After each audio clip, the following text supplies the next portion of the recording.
At her baby shower, my lifelong friend joked that my husband was the father and thought it was funny. Just yesterday, my husband Michael and I went to my best friend Sarah's baby shower. I am 30 years old, Michael is 32, and Sarah is also 30. Sarah and I had been inseparable since college. We started as roommates, but it turned into a real friendship once we realized we had the same taste in music. We went to concerts together, built a lot of memories, and by the time we were seniors, we practically lived at each other's houses during the summers. After we graduated, our paths split when it came to work. I landed a job at a big law firm, something I had always wanted. Sarah, on the other hand, did not feel drawn to the 9-to-5 life. She decided to make a living through social media. Even though our careers were different, we made sure to keep our weekends open for each other. Whether it was hiking, trying out new restaurants, grabbing drinks, or just staying home watching movies, we stayed close. One night, during one of our girls' nights out, I met Michael. He was at the bar for a friend's bachelor party. From the second I saw him, I felt something. To this day, we argue over who fell in love first, but we both know it happened that night. We have now been married for 5 years, and I could not ask for a better marriage. I always thank Sarah for inviting me out that night because without her, I would have never met Michael. Sarah stayed single for a while after I got married. Eventually, she met Mark, and they just celebrated 2 years of marriage. About 3 months ago, Sarah told me she was pregnant. I was thrilled. I was so happy for her and could not wait to see her start a family. She even asked me to organize her baby shower and be the baby's godmother, which meant a lot to me. Sarah and I picked yellow for the theme since it is her favorite color.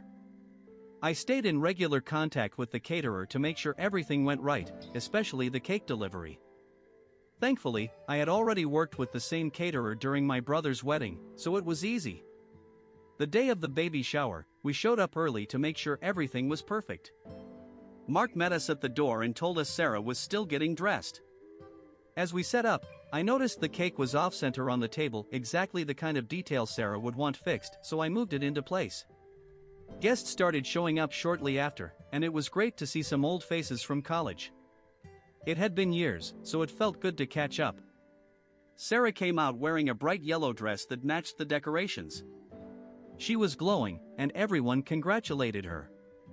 Lunch was served, and everything was going smoothly until Sarah stood up to make an announcement. She thanked everyone for coming, took a deep breath, and said she had someone very special to thank for helping her become a mother. Then she pointed right at Michael and said, loudly, "I would like to introduce the father of my baby." For a moment, I genuinely thought I was going to choke on my food. The room went dead silent. Everyone just stared. I grabbed Michael's hand under the table. He was just as confused as I was. All eyes were glued to us, and the air turned heavy and uncomfortable. I looked over at Sarah, waiting for some kind of explanation. To give a little background, Michael and I had been trying to have a baby for years but could not. Medical issues made it nearly impossible. We had gone through all the testing, all the talks, and eventually accepted that it might not happen for us. Only a few close family members and friends knew, and Sarah was one of them. Hearing her lie like that, in front of everyone, cut deep. I felt my eyes tear up, but I forced myself to stay composed. Just then, Sarah started laughing and elbowed Mark playfully. She said, "I am just kidding, everyone. This was just a prank for my Instagram. I have cameras hidden all over the place to capture your reactions." Everyone looked around, confused. I felt the irritation boil up inside me. How could she think something like that was funny, knowing what Michael and I had been through? I glanced at Michael. His face was flushed. His grip on my hand was tight.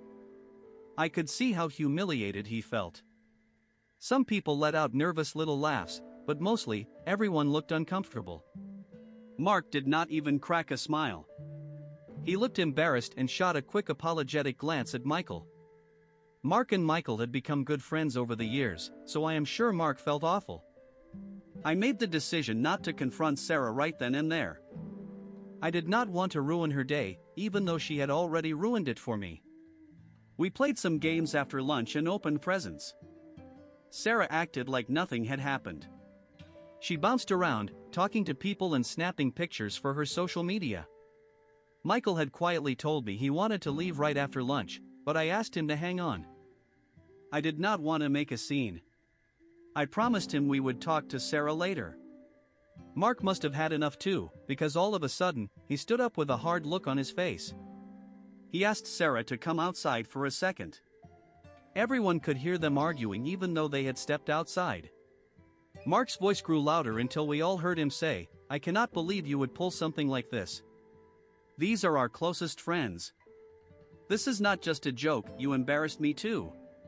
Sarah kept trying to brush it off, saying it was harmless, but Mark was furious. He told her to grow up, that this was not how adults act when celebrating a new life.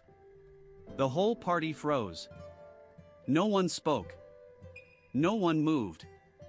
Michael had enough at that point. He got up and said he would wait for me in the car.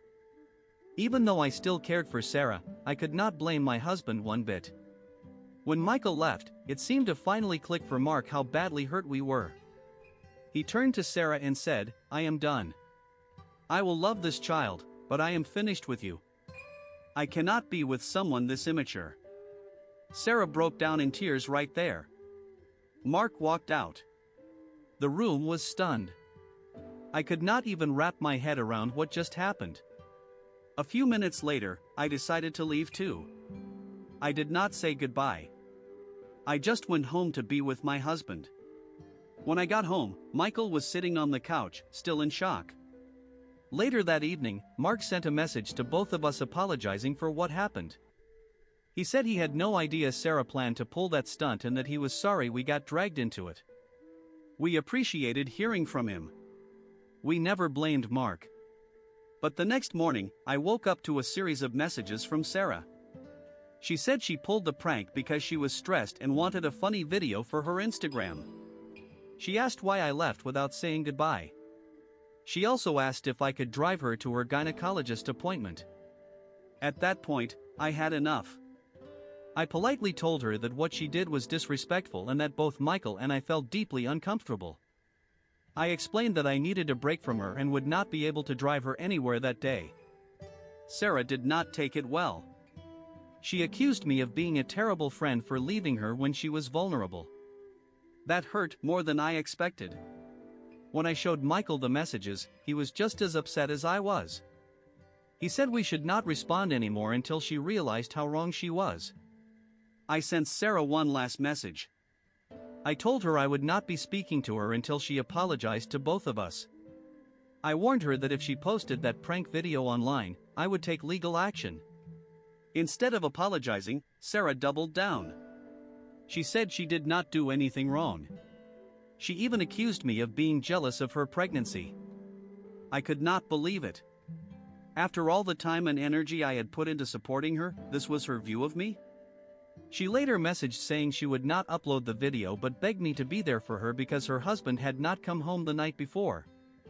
By then, I realized I could not keep dealing with her drama. I had always avoided conflict, but this was too much. I blocked her without saying another word.